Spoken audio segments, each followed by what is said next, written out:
Pemirsa masih di IDX Session Closing dan di segmen ini pemirsa kita akan coba lihat terlebih dahulu saham-saham pilihan apa saja yang direkomendasikan dan mungkin saja bisa menjadi salah satu referensi untuk Anda di tengah penguatan indeks harga saham gabungan di penutupan sesi kedua hari ini dan juga proyeksinya untuk perdagangan esok hari. Bumi tampaknya masih direkomendasikan buy dengan supportnya di 156, resistennya hingga 176 pemirsa. Kemudian BBCA tadi pun juga sempat kita singgung, supportnya di 8.225, resistennya hingga 8.500. Kemudian yang terakhir dari infrastruktur telekomunikasi, yang ketiga maksud saya ada Telkom, juga direkomendasikan buy 4250 hingga 4.430 dan terakhir dari aneka industri ada Astra Internasional juga direkomendasikan buy 6.350 hingga 6.600. Empat saham pilihan yang direkomendasikan dan lagi-lagi keputusan investasi tetap ada di tangan para investor dan trader pasar modal Indonesia. Baik, kita lanjutkan kembali perbincangan bersama dengan Bapak Muhammad Al-Fatih selaku VV Samuel Sekuritas Indonesia. Dan kami ingatkan kembali Anda masih bisa berpartisipasi di telepon interaktif dan juga WhatsApp interaktif kami seperti yang tertera di layar televisi Anda nantinya. Pak Al-Fatih, kita lanjutkan kembali Pak. Empat saham pilihan yang direkomendasikan Pak Al-Fatih. Pertimbangan merekomendasikan keempat saham ini Pak Al-Fatih. Yang pertama untuk Bumi terlebih dahulu Pak. Ya, Bumi Resources kan kita lihat ada satu perubahan penting dalam perusahaan ya, di mana masuk investor baru dan cukup besar ya mengendalikan perusahaan. Selama ini kan masalah di Bumi Resources adalah masalah apa namanya good corporate governance ya. Jadi dengan masuknya unsur-unsur baru itu akan lebih memperbaiki kinerjanya dalam good corporate governance. Nah, kemudian dengan dana yang masuk itu akhirnya kan menjadi suatu perbaikan ya dari segi struktur modal ya, yang dimana selama ini hutang yang cukup besar itu kemudian dialihkan menjadi suatu saham gitu ya. Memang kendalanya adalah ketika angka dari peralihan itu ada di sekitar 120 ya, masih jauh lebih tinggi dari harga sekarang. Itu yang menyebabkan kemarin-kemarin itu harganya sempat tertekan gitu. Tetapi ini akhirnya view pandangan yang lalu lawan yang akan datang ya.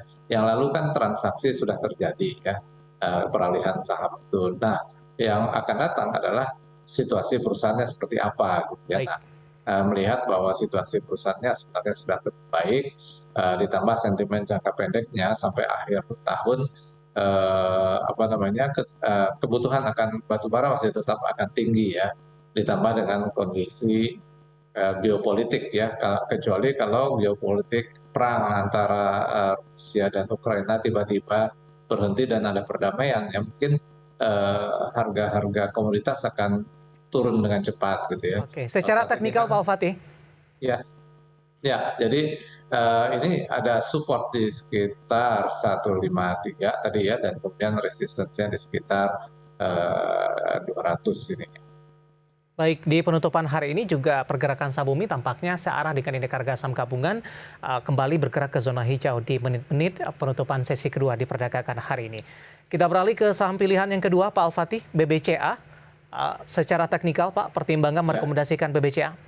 BBCA sebenarnya secara teknikal ini masih konsolidasi tapi dekat-dekat support ya, maka rekomendasi saya untuk BCA ini adalah buy dengan support di 8225 sedangkan resistance di 8500.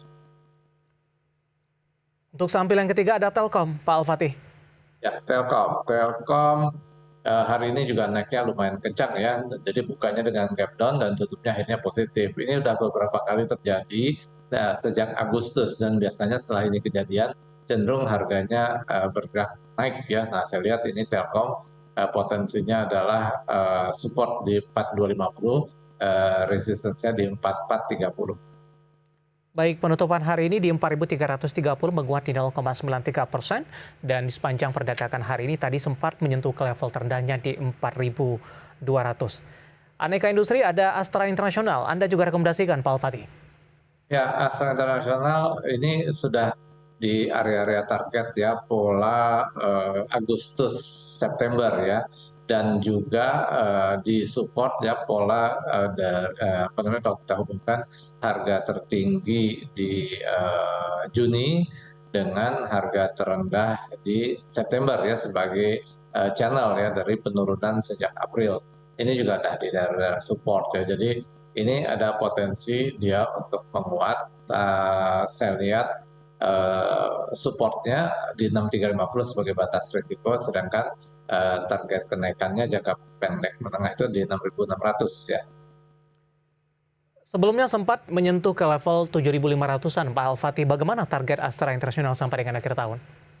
Ya, jadi Astra International ini dalam jangka pendek ya, itu bisa ke 6.600 ya, tapi kalau 6.600 ini udah tembus, yang berikutnya yang cukup kuat di 6.850. Baik, 6850 untuk Astra International. Pasal pilihan yang direkomendasikan pemirsa, dan lagi-lagi keputusan investasi tetap ada di tangan para investor dan trader pasar modal Indonesia. Pak Al-Fatih, pertanyaan di WhatsApp interaktif kami sudah cukup banyak yang masuk dan menanyakan dari beberapa saham ini dari sektor yang berbeda.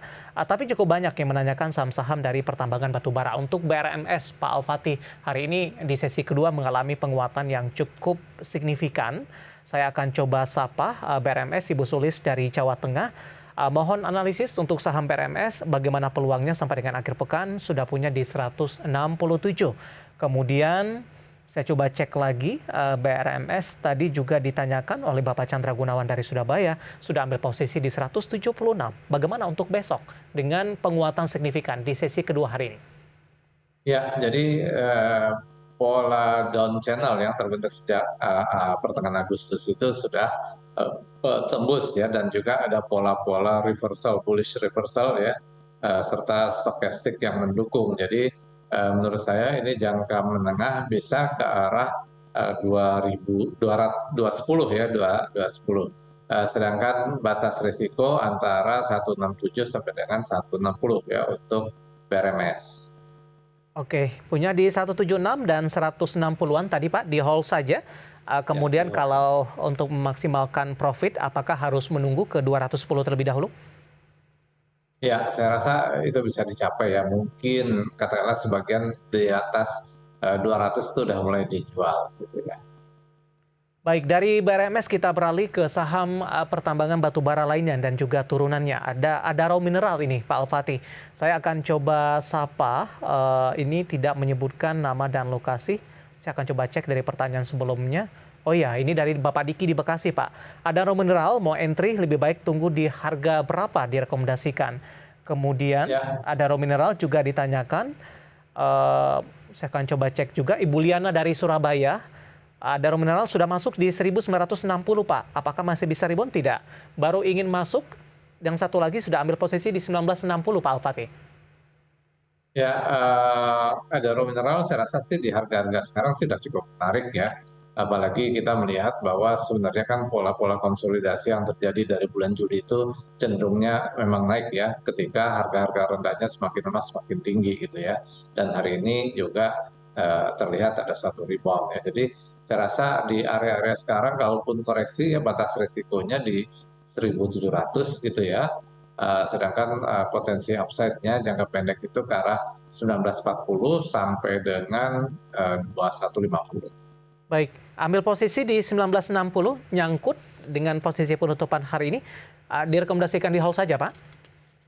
Ya, mungkin kalau masih ada dana boleh ditambah sedikit ya, karena ini ada potensi untuk rebound ya paling tidak ke arah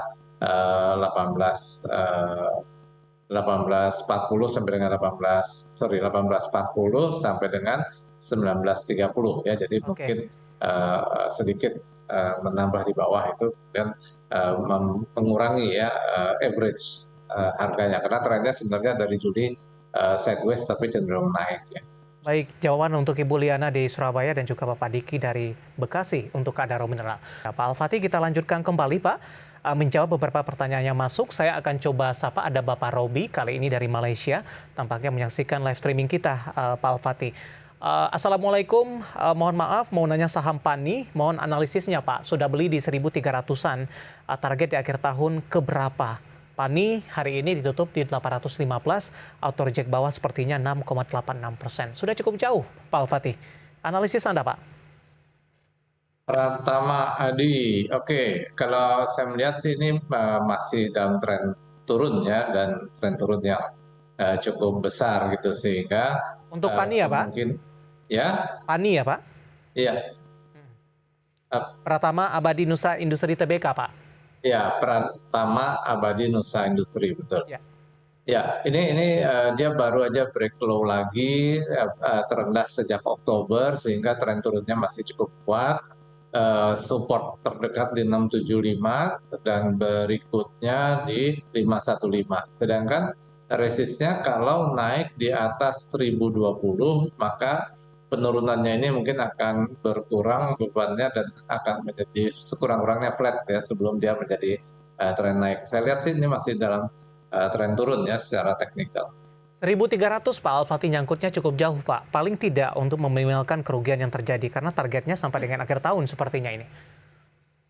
Ya, saya belum melihat ada tanda-tanda dia akan kuat ya. Mhm. Kecuali kalau kita, kalau misalnya Bapak punya informasi secara fundamental seperti apa perusahaannya. Kalau secara teknikal ini belum sih Pak, belum ada sinyal-sinyal kenaikan.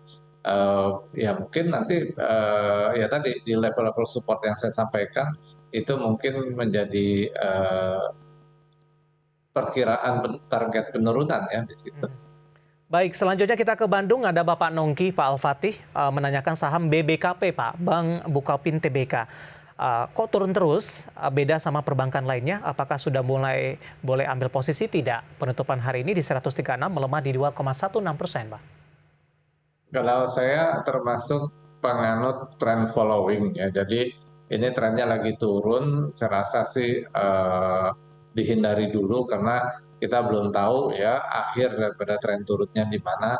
Tapi kalau mau short term aja ya tentu harus dipahami bahwa ini risiko tinggi gitu ya. Nah, resistance terdekat itu ada di sekitar 147, sedangkan batas risikonya kita ambil aja di 130. Baik, selanjutnya kita ke Medan. Pak Alfati, ada Bapak Mahmudin Sregar. Terima kasih juga sudah bergabung. Analisis Goto sudah ambil posisi di 276. Hari ini menguat di 2,97%, tapi tampaknya masih cukup jauh ini dari level masuk karena penutupan hari ini masih di harga 208. Apakah masih layak di hold atau average down, Pak Alfati, untuk Goto? Eh, GoTo saya tidak anjurkan average down sih, tapi bahkan saya mungkin secara pribadi, pendapat pribadi ya, kalau misalnya turun di bawah 200, itu masih ada kemungkinan turun hingga ke 185. Jadi mungkin dikalkulasi aja tindakan apa yang sebaiknya dilakukan ya, karena apa namanya tadi ya, kalau sampai turun di bawah 200 ada potensi ke 185, 186. Sedangkan resistance-nya yang terlihat di dalam waktu dekat ini ada di 230. Baik, selanjutnya ada Bapak Santoso dari Kediri, mau tanya saham, baru mau masuk nih Pak, untuk Goto di 261. Mohon analisisnya. Apakah sama juga Pak Alfatih? Saham 261 GoTo Pak ambil posisinya, levelnya agak lebih rendah 10 poin.